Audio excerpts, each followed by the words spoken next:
How is everyone today? This one's one of the more scary ones. The flying head. I didn't know about this one until a couple months ago. I can't believe I slept up on this one for so many years. There was a lot more information behind this one than I suspected. Usually with this topic, you get a couple paragraphs at best with some information, but this one, the stories go on and on between different tribes all the way to modern times. The flying head affecting hotels built in the area much later, and yeah, you guys are gonna enjoy this one. Let's jump into it.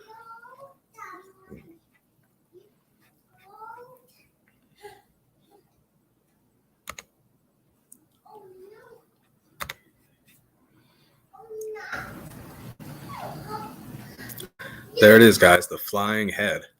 I guess I'm a flying head too right now. According to both Iroquois and Wyandot mythology, flying heads are described as being ravenous spirits that are cursed with an insatiable hunger. See, over here in this picture, it's pretty accurate to the descriptions because it's supposed to be pretty tall when it's standing up. But it flies, apparently, so I guess it's like a hawk or something almost. It's got like talons. This is from a movie, I think, over here, but I thought this one was scarier, but less accurate to the actual descriptions. The physical appearance of the flying head somewhat varies depending on the storyteller. However, it is generally described as resembling a human head with long dark hair, terrible eyes, and a large mouth filled with razor-sharp fangs. Ooh.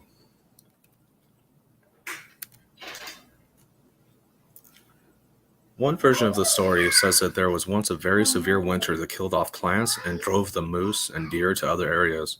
The famine became so severe that whole families began to starve. Young members of the community began to talk of migrating from the area, surrounded as they were by hostile tribes. Merely to shift their hunting ground for a season was not possible. They proposed a secret march to the Great Lake off to the west. They believed that once safely beyond the lake, it would be easy enough to find a new home. According to legend, the old men of the tribe were opposed to leaving their homelands and said that the journey was madness.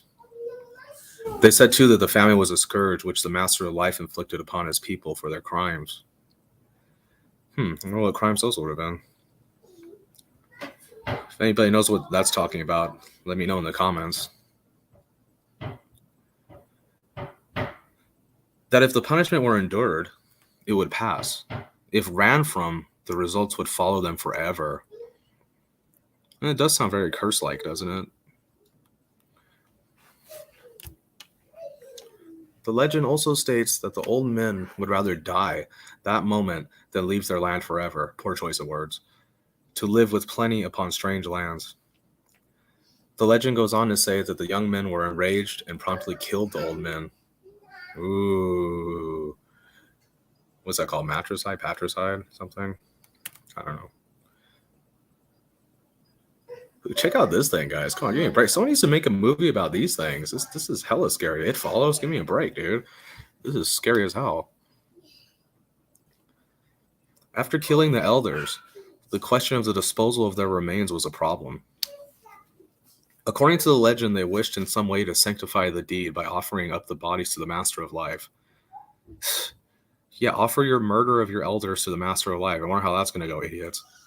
Anyways, they agreed to decapitate the bodies, burn them, and to sink the heads together to the bottom of the lake. Seems pretty excessive. One of the young chiefs who planned the crime died when he became entangled in the ropes that bound the heads together and drowned. What the hell? Are you drunk or something? The legend goes on to say that bubbles and slime appeared on the lake, heralding a terrible monster, a giant head with wings, which the tribe could apparently never escape. Ooh, this thing came out of the water, biting and scratching, kinds of shit. Terrifying. Let that be a lesson, guys. That's why you don't kill your elders and then bury them in a lake. Throw them in a lake. Who would have thunk? The legend continues that the problems brought on by the flying head did not stop with this group alone. Oh shit, they unleashed this thing on everybody by accident. I was trying to wonder if that thing was down there already and they just aggroed it or something, because what the heck, right? The flying head chose to terrorize neighboring peoples as well, apparently for no particular reason.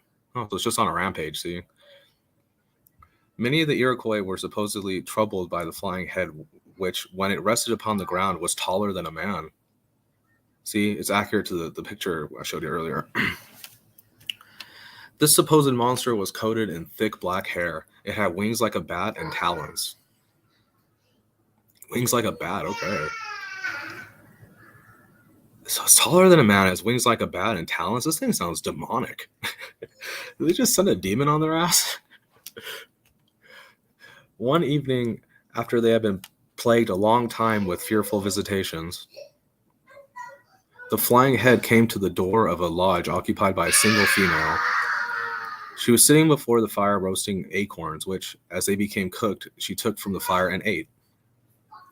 Terrified by the power of the woman, who he thought was eating live coals, the flying head left and bothered them no more. An alternate version of this part of the legend says that rather than seeing a woman eating acorns and thinking she was eating live coals, the flying head stole live coals from her and tried to eat them, thinking they were acorns. The results, of course, disastrous. The flying head flees in agony, never to be seen again. That second one makes more sense to me. He burned his tongue. He was like, hell no, I'm out of here. But for the first part, what? Yes, guys, it keeps going. I know. According to folklore, the flying head drove the original native inhabitants who lived in the area of the state of New York, near the source of the Hudson River, in the Adirondack Mountains, away from their hunting grounds before the Europeans came. In the early 19th century, a Mohawk guide in the town of Lake Pleasant, New York, who called himself Captain Gill, claimed it was Lake Sakadaga where the legend took place. Ooh. Hey, if anyone lives near Lake Sacandaga, take a camera over there, go live or something, because go at nighttime. I want to check it. I want to see a flying head. I won't be there, but let me know how it goes in the comments. The tribe had their village on a hill that is now located behind the Hamilton County buildings. Hamilton County buildings. So they know exactly where the shit went down? I'm going to take a metal detector to this place. The name of the previous inhabitants has been lost to history, and the legend of the flying head ensured that every neighboring tribe steered clear for many years. Oh, there it is, guys. There's there it is. There's every single myth has at least somewhere, at least one sentence in there every time. Oh, but it's just an old wives' tale to scare kids, or oh, it's just a story to scare neighboring countries. Okay, every single time. Moving on. The flying head legend survives, but the name of the tribe who invented it is gone. The hill where the unknown tribe's village was located is considered cursed. 3 different hotels were built on the sacred site. Why? And all 3 had a short lifespan and burned to the ground mysteriously. Well, I got this from Wikipedia, guys. It seemed legit, the citations, but I'm going to research more about this for you guys, about these hotels specifically, because that sounds crazy. And how on earth it was attributed to the flying head. You know, like, did someone see a flying head? Because it just sounds like a fire otherwise, but it's cursed land. I don't know. Let me know what you guys think. Thanks so much for watching, everybody. I really do appreciate every single one of you. We're going to try to post more often over here. Thank you so much. God bless.